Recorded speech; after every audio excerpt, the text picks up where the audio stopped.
Good morning. We are in Panama City today. We had to take Rosie to her doctor's appointment. It's a follow-up appointment. Last week, I think it was, she had to go to the doctor. She wasn't feeling well, and she had another ear infection and sinus infection, upper respiratory, and I think that's it. But we're here for a follow-up appointment right now, and then we're gonna head back home. I'm going to be getting with Chris today, and we've got to go pick up some rubber mats. They're stall mats made for a horse stall, through about 3/4 inch thick rubber, 4 foot wide by 6 foot long. They're $40 or $50. I don't remember the price. Chris is going to get some today. I got to wait till next month when I get paid, and I'm going to get a couple of them. But what we use them for in our hunting blinds and our shooting houses, we put them on the floor, and then we put our blind on top of them, and they work as amazing soundproofing. If you drop something, it doesn't make any noise on the wood floor of the blinds. But also, if you stand your rifle up or your bow, whatever you're using, it won't slide on it. And if it does fall, you're not going to get any damage on it because it's rubber. But moving around in the blind, there's a lot of noise that your feet make and the legs of the chairs. And with this rubber, the chair won't slide, but it doesn't make any noise either. But you guys up north that are hunting in the colder elements, I would highly recommend trying these stall mats. We can get them at Tractor Supply Company or Rural King, but any farming supply store should have them. They're pretty easy to work with. They're really hard to cut. You have to use a razor knife with a new blade, and it'll take you 4 or 5 passes, cutting pretty hard to get all the way through them. But they're well worth the money. And we got to get some of them. I've got to pick up some 4x4s and some 2x4s and some 2x6s. I can't do that yet. I got to wait until next month when I get my check. But I've got to build a tower to put my little shooting house on.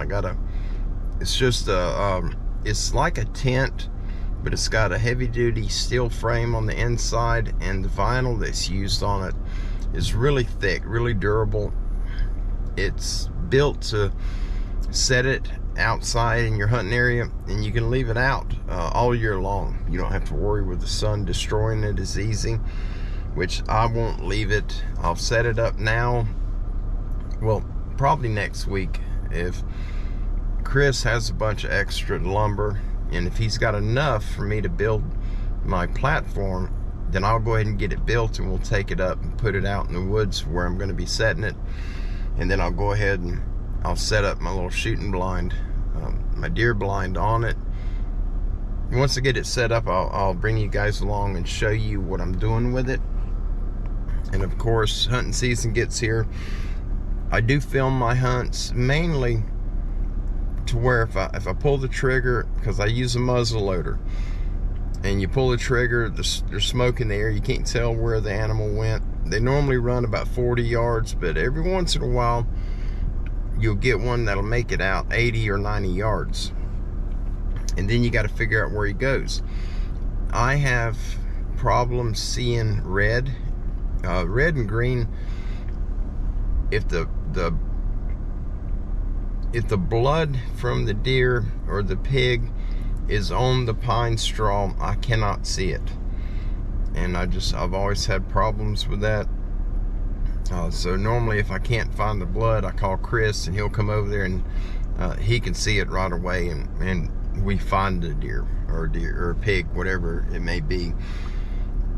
But with a muzzle loader, I mount the GoPro on it, and I pull the trigger. If I'm not sure where he went, you know, your ears are a little bit ringing from the blast, and so you can't hear him when he runs. Sometimes you do. If they hit the palmettos, you definitely hear him. But I can watch the replay through my phone. I can put the video in my phone and watch it, and I can zoom in and I can see which direction he ran, and I can see where the bullet impacted him, where the shot was placed, and that'll tell me if I can get down and go right to him, or if I need to give him a little bit of time. But anyhow, I do film them, and I will share if we have successful hunts. Then I will share that with you all. I just will not be showing the wound from the bullet impacting the animal. I will not be showing that to anyone. That will not be on film at all. And sometimes I may show glimpses of the blood trail for those that don't hunt, we have an idea how we find them. That's been one I've debated on for a couple of years. I don't like showing that stuff, but I've had a lot of people ask me that don't hunt how we go about finding them when they take off. And I've been wanting to just show it, but I don't want to disrespect the animal by doing that. So I'm not sure if I'll do that or not, but I'll definitely bring you along. You'll see the shot. When you pull the trigger, there's nothing graphic. It's not nasty. You got to do conservation on these animals, or they will reproduce, and then they'll eat themselves out of food. They won't have nothing to survive on, and they'll get the physical size of the animals will get smaller and smaller. Their health will decline, and before you know it, there are none. You've got to keep the herds managed, and by doing that, like down here, we're allowed to shoot 5 deer a year. We can harvest 5, and that's total. That's not 5 per each season. Archery season, muzzleloader season, crossbow season, rifle season. That's not the case. Through all of the seasons combined, you're allowed 5. You can only have 2 does. The other 3 have to be bucks, and once you get your 5, that's it. You don't get no more. Not until the following hunting season. And I highly recommend any of you, if you do hunt, especially for, you know, deer, elk, moose, caribou, these larger animals, think about the future of the animal and your children or grandchildren. And when you get your limit, don't harvest no more. It's not worth it. You're going to wipe out an entire species. Enough people do that, and you wipe out an entire species. Then your children and great-grandchildren and your family lineage, they're not going to get to enjoy the outdoors, and they're not going to experience, you know, eating healthy meat, and it's just not worth it. You know, our white-tailed deer down here in Florida, they're not big. You know, 130 to 160 pound is average. We do get the occasional 200-pound deer. It's not often, but we do get them. And 5 deer is enough. It supports my family, and that's about all we eat is deer and fish and, you know, wild game. And if we can survive on that, and I give a lot of it away to help other people, and we still have plenty, then there's no sense in going out there and killing 10 or 20 of them. It's just not worth it. It does a lot of damage to the future generations and to the population of the deer.